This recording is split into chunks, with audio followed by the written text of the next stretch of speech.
Kementerian Pendidikan telah mendapat peruntukan terbesar sebanyak 50.3 bilion bagi menangani isu pendidikan dalam negara ini.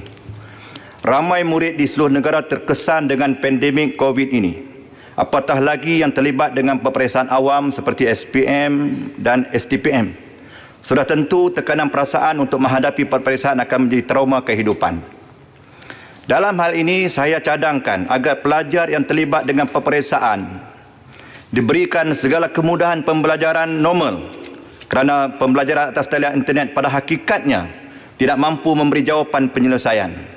Pihak kementerian saya cadangkan agar memberi kelonggaran dengan SOP yang ketat bagi membolehkan pelajar yang terlibat dengan peperiksaan awam khususnya SPM mampu belajar secara bersemuka.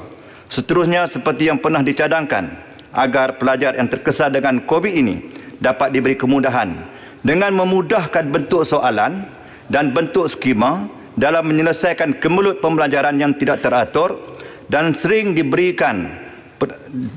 mendapat sekolah ditutup semasa penularan wabak COVID ini.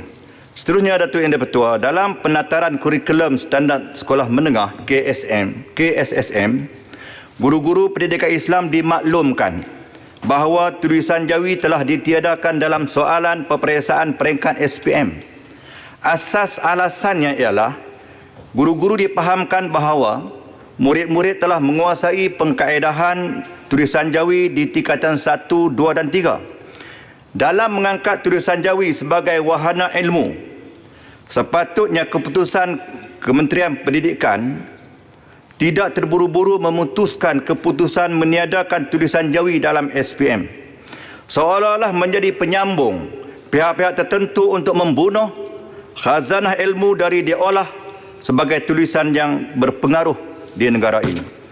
Saya berpandangan KPM mesti bertanggungjawab sepenuhnya atas kehilangan tulisan Jawi sebenarnya dibuat secara halus. Sebagai orang yang pernah turun di lapangan, memberi kursus kepada murid dan guru di sekolah-sekolah dan institusi pengajian tinggi, bukan sekadar murid yang perlukan pendedahan Jawi, malah para guru juga masih terkial-kial dengan pengkaedahan tulisan Jawi.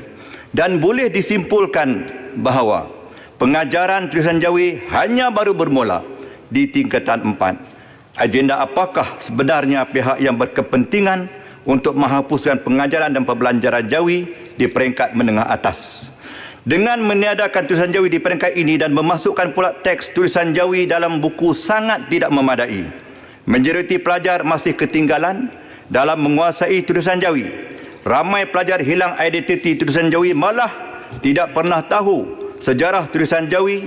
Tiba-tiba KPM yang menghapuskan tulisan Jawi pada peringkat itu. Padahal di peringkat pengajian tinggi IPT umpamanya, di UPM dan di UPSI disediakan pula kursus tulisan Jawi asas. Terputus di tengah jalan, disambung pula di hujung jalan.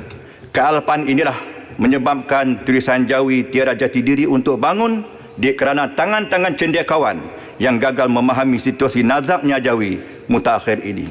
Saya sarankan agar tulisan Jawi dihidupkan semula untuk pelajar menengah atas dengan mengekalkan dan menambah baik dalam bentuk soalan dalam SPM khususnya.